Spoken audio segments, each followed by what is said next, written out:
नमस्कार दोस्तों, मार्गदर्शन पे आपका बहुत बहुत स्वागत है। दोस्तों, आज मैं बात करूंगी आपके पर्स के बारे में कि आपके पर्स से जुड़ी हुई वो संपूर्ण बातें जिससे कि अगर पर्स में पैसा रुकता नहीं है तो वो रुकने लगेगा। दोस्तों देखिए, धन क्या होता है? धन एक आकर्षण होता है, एक हाथ से दूसरे हाथ जाने वाली चीजें होती हैं। और अगर हम थोड़ी सी कुछ गलती कर देते हैं अपने घर में धन रखने के स्थान पे या फिर अपने पर्स में, तो वो पैसा पता नहीं कहाँ चला जाता है। हम खुद नहीं जान पाते हैं कि अच्छी कमाई होने के बावजूद भी धन जो है अब्बे क्यों होने लगता है, बेकार की चीजों में खर्च क्यों होने लगता है। तो जैसे दोस्तों, हम अपने धन को बचाने के लिए वास्तु के अनुसार अलमारी को रखते हैं, तिजोरी को रखते हैं। और मतलब जहाँ पे हम अपना धन रखते हैं, तिजोरी का अर्थ ये नहीं हुआ कि आप एक अच्छी सी तिजोरी बनवाएं। हर घर में धन रखने के लिए कोई ना कोई स्थान होता ही है, चाहे वो छोटा स्थान हो या बड़ा हो, चाहे वो आपके कपड़े की अलमारी ही हो। उसमें भी अगर आप अपना कैश या ज्वेलरी रखते हैं तो वो भी आपकी तिजोरी हो गई। तो देखिए, वो तो हो गया हमारा धन रखने का स्थान जो हम घर में रखते हैं। वो उसके लिए बात मैं बाद में करूंगी आपसे।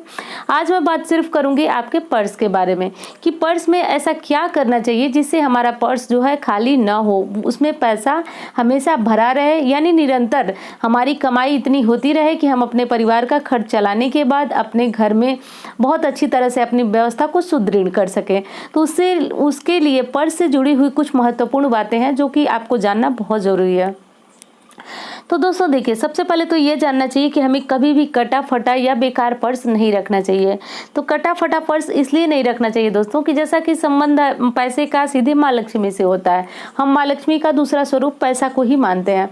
तो देखिए, माँ लक्ष्मी जो है, जहाँ पे गंदगी होती है, जहाँ पे सुख वैभव नहीं होता है, वहाँ माँ लक्ष्मी का वास नहीं होता। इसीलिए आप देखते होंगे कि हम अपने जब माँ लक्ष्मी का पूजा करते हैं तो वैभव पूर्ण करते हैं, उनको इत्र वगैरह लगाते हैं, सुगंधित गुलाब के फूल, कमल के फूल, इस तरह की चीजें चढ़ाते हैं जिससे माँ लक्ष्मी हमसे प्रसन्न हो। तो बस यही चीज है कि पर्स को भी कटा फटा या किसी तरह से, जैसे चैन वगैरह अगर उसका खराब हो गया है, निकल गया है, तो आप उसे ठीक करा लें। मेरे कहने का ये मतलब नहीं है कि थोड़ा सा पर्स खराब हुआ तो आप उसे फेंक दें। बस ये ध्यान रखें कि जो चीजें खराब हुई हैं अगर बनने लायक हैं तो बना दें, बनवा लें। और ना हो, अगर बहुत लोगों के पर्स देखे जाते हैं जो बहुत बेकार हो जाते हैं, फिर भी उसके बाद घिसा हुआ पर्स लेकर के चलते हैं। तो दोस्तों, ये बहुत ज़्यादा ध्यान देने वाली है कि पर्स का भी आपको ध्यान रखना है अगर आप चाहते हैं कि आपके घर में आपके पर्स में पैसा रुके। तो अगली और महत्वपूर्ण बात यह भी है कि पर्स को कभी भी खाली नहीं रखना चाहिए। देखिए, आजकल खास तौर से औरतों में ये फैशन है कि वो बहुत सारे पर्स रखते हैं, यानी बहुत सारे लोग अपने कपड़ों के कलर का भी रखते हैं। बहुत सारे लोग जो है 2 या 4, जैसी जिसकी व्यवस्था है, पर्स रखता ही है। पर देखिए, ध्यान देने वाली ये बात है कि जितने भी आपके पर्स है, पूरे पर्स को खाली कभी ना करें।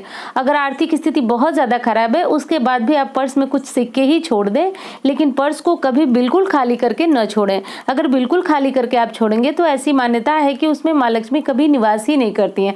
तो उनको अपने घर में रोकने के लिए, या ये कहिए कि उनको वापस लाने के लिए, आपको पर्स में कुछ न कुछ सिक्के या पैसे जरूर छोड़ने होंगे। और किसी को धन अगर पर्स से निकाल के दे रहे हैं, घर से निकाल के दे रहे हैं, तो आप इस इच्छा से दीजिए कि हे धन, तुम जहाँ जाओ दूसरे की बरकत करो, साथ में मेरे यहाँ भी आओ, मेरी भी बरकत करो। ये हमेशा बातें हमारे दिमाग में होनी ही चाहिए, तभी जाकर के धन जो है हमारे पास टिकता है, हमारे पास आता है। क्योंकि दोस्तों देखिए, वास्तुशास्त्र ये भी मानता है कि धन एक तरह की एनर्जी है, एक तरह की ऊर्जा है। और अगर हम उस ऊर्जा को अच्छी तरह संचय नहीं कर पाते हैं तो ये ऊर्जा कब हमारे पास से, कब हमारे हाथों से निकल जाती है, पता ही नहीं चलता है। और दोस्तों देखिए, पैसे अगर आपको अपने घर में रोकना है, आपको अगर आप चाहते हैं कि आपका पर्स जो है वह पैसे से भरा रहे, तो उसके लिए आपको एक चीज़ और ध्यान रखना है कि कभी भी पर्स में कुछ अपवित्र चीज़ें होती हैं जिनको हमारा शास्त्र अपवित्र मानता है, बेकार मानता है अपने पर्स या धन रखने के स्थान में रखने के लिए। तो वो चीज़ें, आपका पर्स बड़ा हो या छोटा, ये चीज़ें कभी भी न रखें। दोस्तों देखिए, चाबी को कभी भी खुला पर्स में नहीं रखा जाता है, ऐसी हमारे शास्त्र की मान्यता है। तो चाबी को खुला करते कि चाबी को आप किसी रुमाल या कपड़े में लपेट करके रख सकते हैं अपने पर्स में, ये चीजें अच्छी हैं। खुली हुई चाबी को धन रखने के स्थान में रखना उचित नहीं माना जाता है। अब कोई भी अपवित्र चीज भी हमें अपने पर्स में नहीं रखनी चाहिए। अपवित्र का मतलब कि जो चीजें, देखिए, धन रखने का स्थान जो है काफी पवित्र होता है, मैं अभी बताई हूँ आपको कि क्योंकि ये माँ लक्ष्मी का स्वरूप है। तो इसमें कोई भी अपवित्र चीज जो चीज़ें हमें समझ में आ रही हैं कि ये चीज़ें अपवित्र है, उम्मीद है आप समझ रहे होंगे, तो वो चीज़ें कभी भी हमें अपने पर्स में नहीं रखनी चाहिए। अब अगली चीज़ है दवाइयाँ।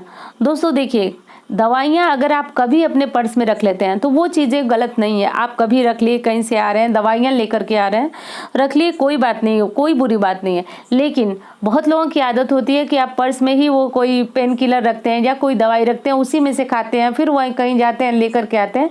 तो ये चीज़ें बिल्कुल गलत है। पर्स में दवाइयाँ नहीं रखनी चाहिए। हमारा शास्त्र ये मानता है कि पर्स जो है बिल्कुल साफ शुद्ध होना चाहिए, और उसमें क्या क्या चीज़ें रखनी चाहिए वो भी मैं अभी बताऊंगी। और पर्स में दवाइयाँ रखने से जो है व्यक्ति जो है बीमार रहने लगता है और उसको दवाइयों का खर्च जो है काफ़ी बढ़ने लगता है। और एक चीज़ है दोस्तों, पर्स में बेकार की पर्ची या रसीद नहीं रखनी चाहिए, चाहे डॉक्टर की पर्ची हो या घर के खर्च की हो या किसी भी सामान की। अब पर्ची या रसीद रखने से ये होता है कि घर में धन की जो खपत है, बेकार में व्यय होने लगता है धन, और उसकी खपत, धन की खपत जो है बहुत ज़्यादा घर में होने लगती है। जिन कार्यों में हम नहीं चाहते हैं उन कार्यों में भी धन जाने लगता है। इसलिए जो पर्ची या जो लिस्ट आपके काम की नहीं है उसको अपने पर्स में न रखें। अगर उनको संभाल के रखना जरूरी है तो आप इन चीज़ों को आप कहीं और स्थान बना लें। आप अपने घर धन रखने के स्थान में कभी भी पर्स में बेकार की पर्ची या रसीद को न रखें। अब दोस्तों एक और बात है कि आप जो भी अपने आपके पर्स में नोट हो और सिक्के हों उनको क्रमबद्ध तरीके से अलग अलग रखें। अब क्रमबद्ध तरीके से अलग अलग रखना बहुत ज़रूरी है, इससे माँ लक्ष्मी प्रसन्न होती हैं।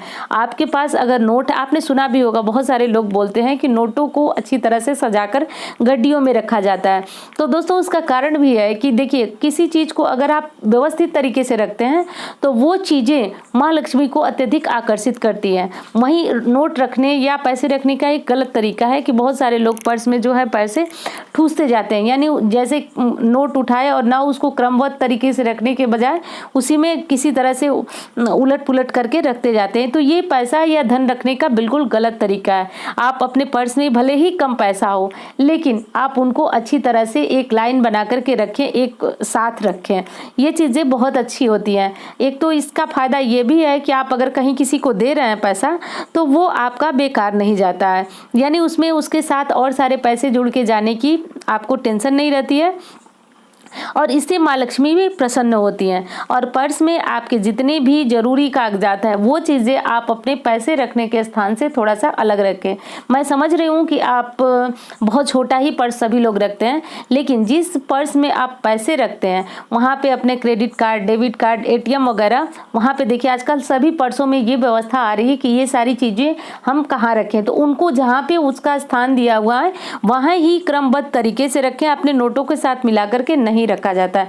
दोस्तों हमारा शास्त्र ये कहता है, आप भी शायद इस बात को महसूस करें, देखें कि जो लोग नोट को अच्छी तरह से संभाल के नहीं रखते हैं तो माँ लक्ष्मी उनको संभालने के काबिल ही नहीं समझती हैं, उनके घर का रास्ता ही भूल जाती हैं। तो आपके घर में जितने पैसे हों आप आज से ही सुधार कर लीजिए, उन पैसों को बिल्कुल क्रमबद्ध तरीके से रखिए, चाहे पर्स हो, चाहे आपके घर की अलमारी या तिजोरी हो। और दोस्तों नशे से जुड़ी हुई कोई चीज़ हो तो वो भी आपको पर्स में कभी नहीं रखना चाहिए। नशे से मतलब जो लोग नशा करते हैं वो सारी चीज़ें जो होती हैं अपने पर्स में रखते जाते हैं, तो ये चीज़ें भी नहीं रखनी चाहिए। नशे वाली चीज़ें भी अपवित्र मानी जाती है।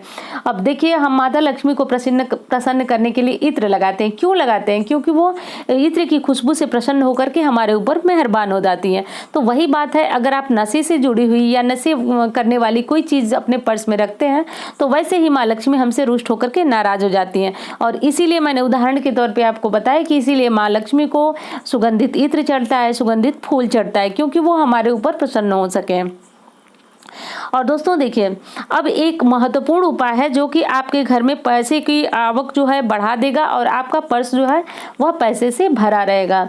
दोस्तों देखिए, अगर कोई बड़ा आपको पैसा दे रहा है, यानी बड़ा में जैसे माँ बाप हों तो ये बहुत अच्छा है। तो बड़ा मतलब माँ बाप आपको जैसे कहीं से आप आते हैं या जाते हैं या प्रसन्न होकर के आपको कोई एक नोट दे देते हैं, तो उस नोट को आप क्या करें कि उस नोट को आप एक पूजा पहले भगवान विष्णु जी और माँ लक्ष्मी की कर लें। देखिए, ये पूजा जो भी आज मैं बताने जा रही हूँ, ये भगवान विष्णु के साथ आप माँ लक्ष्मी को करना, ये बात बहुत महत्वपूर्ण है।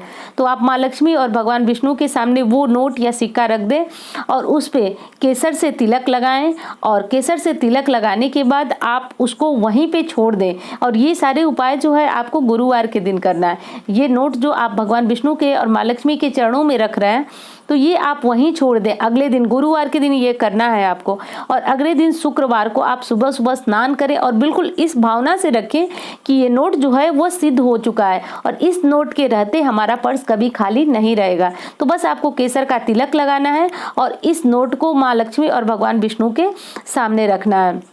अब दोस्तों ये तो बहुत आसान सा उपाय हो गया। अब देख लीजिए, अगर आपके घर में बहुत ज़्यादा परेशानी है और आपको लगता है कि आपका पर्स बहुत ज़्यादा कमाने के बाद भी हमेशा ही खाली रहता है, तो एक बहुत महत्वपूर्ण और बिल्कुल शास्त्रोक्त उपाय है। इसे आप निश्चिंत होकर के कर सकते हैं, इसका कोई नुकसान नहीं है। आप चाहें तो ये चीज़ अपने पर्स के लिए कर सकते हैं, अपने घर में धन रखने के स्थान के लिए कर सकते हैं, तो जहाँ के लिए आप चाहें वहाँ के लिए कर सकते हैं। दोस्तों देखिए, अगर आपके घर में चांदी का एक सिक्का है जिसकी आपने कभी लक्ष्मी पूजन नहीं किया, आपने कभी पूजन नहीं किया या नहीं है, और आप खरीद के उसको लाइए चांदी का सिक्का। और देखिए, अगर चांदी का सिक्का नहीं खरीद सकते हैं तो कोई एक का सिक्का लीजिए। ध्यान रहे, एक का ही सिक्का होना चाहिए, 5 का, 2 का, इस तरह के सिक्के नहीं होने चाहिए। एक का सिक्का ले लें। और दूसरी चीज़ है, एक का सिक्के लेने के बाद आपको चावल के दाने लेने, 21 दाने, और ये दाने आपके बिल्कुल टूटे या क्षतिग्रस्त नहीं होने चाहिए। ये दाने बिल्कुल अच्छे और खड़े होने चाहिए, जिसको हम अक्षत बोलते हैं। तो ये दाने ले लीजिए, चावल के दाने। और जो सिक्का था, सिक्के पे कोशिश यही करें आप, अगर चांदी का ले रहे हैं, कि माँ लक्ष्मी का स्वरूप बना हो, श्री गणेश भी हो तो बहुत अच्छा हो। और अगर आप चांदी का सिक्का नहीं ले पाते हैं तो निराश होने वाली कोई बात नहीं है। आप जो सिक्का होता है वो भी माँ लक्ष्मी का स्वरूप होता है, उसकी भी आप पूजा कर सकते हैं, पर चांदी का सिक्का रहे तो विशेष लाभ, जल्दी लाभ मिलता है इसका। तो 21 दाने चावल के ले लें, चांदी का सिक्का ले लें। और सुनिए, चावल को आपको क्या करना है कि आपको केसर में रंग देना है चावल को। एक दिन पहले ये काम कर लें, गुरुवार के एक दिन पहले। और ये ध्यान रहे कि आपको गीले चावल नहीं चढ़ाना है, चावल जो कलर किए हैं आप वो सूख जाना चाहिए। और सिक्के को, चावल को, इन चीज़ों को आपको क्या करना है कि एक लाल कपड़ा, छोटा सा लाल कपड़ा आप ले लीजिए। वो कपड़ा बिल्कुल चमकने वाला, जो रेशमी या साटन के कपड़े आते हैं, वो कपड़ा ले लीजिए। और इसको आपको गुरुवार के दिन ही ये उपाय करना है, माँ लक्ष्मी और भगवान विष्णु के सामने रखना है। अब एक मंत्र जपना है। ये मंत्र जो है बहुत अचूक है। ओम महालक्ष्मी च विद्महे विष्णु पत्नी च धीमहि तन्नो लक्ष्मी प्रचोदयात्। ये मंत्र मैं आपको डिस्क्रिप्शन में दे दूंगी, क्योंकि स्लाइड बनाते समय मुझे ध्यान नहीं आया कि ये मंत्र कहाँ। आप डिस्क्रिप्शन में देखेंगे तो ये मंत्र आपको लिखा हुआ मिल जाएगा। तो ये मंत्र आपको जपना है। अब ये मंत्र आपको कितनी बार जपना है दोस्तों? तो 108 बार ये मंत्र जपना है। और जपते समय आपको बिल्कुल समर्पण की भावना रखनी है, और कभी भी ये नहीं इस चीज़ों को ये नहीं सोचना है कि ये बहुत छोटी चीज़ है, चावल के दाने और सिक्के हैं। और दोस्तों इसको क्या करना है कि आपको इसको भी वहीं छोड़ देना है। आपको पूरे गुरुवार के दिन माँ लक्ष्मी और भगवान विष्णु के सामने छोड़ देना है। धूप दीप, जिस प्रकार से आप जो भोग, माँ लक्ष्मी को खीर का भोग लगाएं और भगवान विष्णु को लगाएं, जो भी चीज़ें आप जितनी पूजा कर सकते हैं वो करें पूरी श्रद्धा के साथ। अब अगले दिन आपको क्या करना है कि आप जो स्क्रीन पे देख रहे हैं, इस तरह की पोटली भी आप सिल सकते हैं, या बाजार में भी मिल जाती है आपको आसानी से, तो वो ये पोटली ले लें। या फिर अगर पर्स बहुत छोटा है तो इतनी बड़ी पोटली रखना संभव नहीं है, तो ये चीज़ें आप बहुत छोटे से लाल कपड़े में अच्छी तरह से बांध लें। उसी दिन बांधना है, शुक्रवार के दिन ही बांधना है, गुरुवार के दिन नहीं करना है। कुछ पूजा करके वहीं छोड़ देना है। और अगर आपको लगे कि आपके घर में चूहे हैं, इन चीज़ों को खा जाएंगे, मतलब जैसे आपने चढ़ा करके एक दिन आप छोड़े हैं तो मंदिर में चूहे आते जाते हैं, इन चीज़ों को खा जाएंगे, तो आप इस चीज़ को कहीं ऐसी जगह मंदिर में ही रखें। चढ़ाने के बाद शाम के समय चावल के दाने और सिक्के को कहीं ऐसी जगह रखें जिससे चूहे नहीं, यानी आप किसी डब्बे या कटोरी में रख करके किसी चीज़ से ढक दें, पर छोड़े इसको मंदिर में ही एक रात के लिए, तभी जाकर के ये चीज़ें सिद्ध होंगी और आपको लाभ देंगे। अगले दिन इसको अच्छी तरह से स्नान करने के बाद, माँ लक्ष्मी भगवान विष्णु की पूजा करने के बाद, इन चीज़ों को उठा करके आपको अपने पर्स में, यानी गुरुवार को पूजा करेंगे, शुक्रवार के दिन आप अपने पर्स में ये चीज़ें रखें। तो दोस्तों पर्स में रखते समय आपको माँ लक्ष्मी और भगवान विष्णु का ध्यान करना है। इतना करने के बाद दोस्तों, ये जो पर्स आपका हमेशा खाली रहता है वो पर्स धीरे धीरे भरने लगेगा, यानी आपको इसकी उन्नति बहुत ज़्यादा ध्यान आने लगे। आपको लगने लगेगा कि आपके पर्स में कुछ ऐसा तो है जिससे कि पैसे जो पहले नहीं बचते थे उसमें अब थोड़ी थोड़ी बचत शुरू हो गई है। तो ये बातें बहुत अचूक हैं और आप चाहें तो इसको किसी अच्छे मुहूर्त में अपना सकते हैं या कर सकते हैं। देखिए, अच्छे मुहूर्त का ध्यान मैं बार-बार आपको दिलाती हूँ कि अच्छा मुहूर्त में कोई काम करने से उसका असर जो है बहुत ज़्यादा फ़ायदा करता है या आपको बहुत ज़्यादा मिलता है। तो अच्छे मुहूर्त में जैसे कि रवि पूष योग हो गया, धनतेरस हो गया, या फिर दिवाली के दिन भी आप कर सकते हैं, या फिर आने वाली है नवरात्रि, उसी में। देखिए, कोई चीज़ अगर हम शुभ संयोग में करते हैं तो वो हमारे लिए बहुत अधिक फ़ायदेमंद होती है। तो मैं यही कहूँगी कि आने वाली नवरात्रि में इसको आप करके अपने पर्स में रख सकते हैं। यानी नवरात्रि का जो गुरुवार है उस दिन आप इस उपाय को करें और आपको चमत्कार और लाभ दिखने लगे। क्योंकि दोस्तों, जब शुभ संयोग में कोई काम करते हैं तो वो आपके लिए बहुत बहुत बहुत अधिक फायदा करता है। तो आप भी ये उपाय करें। और दोस्तों, उम्मीद करती हूँ कि ये वीडियो आपको बहुत अच्छी लगी होगी। मिलती हुई इसी तरह की वीडियो के साथ। धन्यवाद।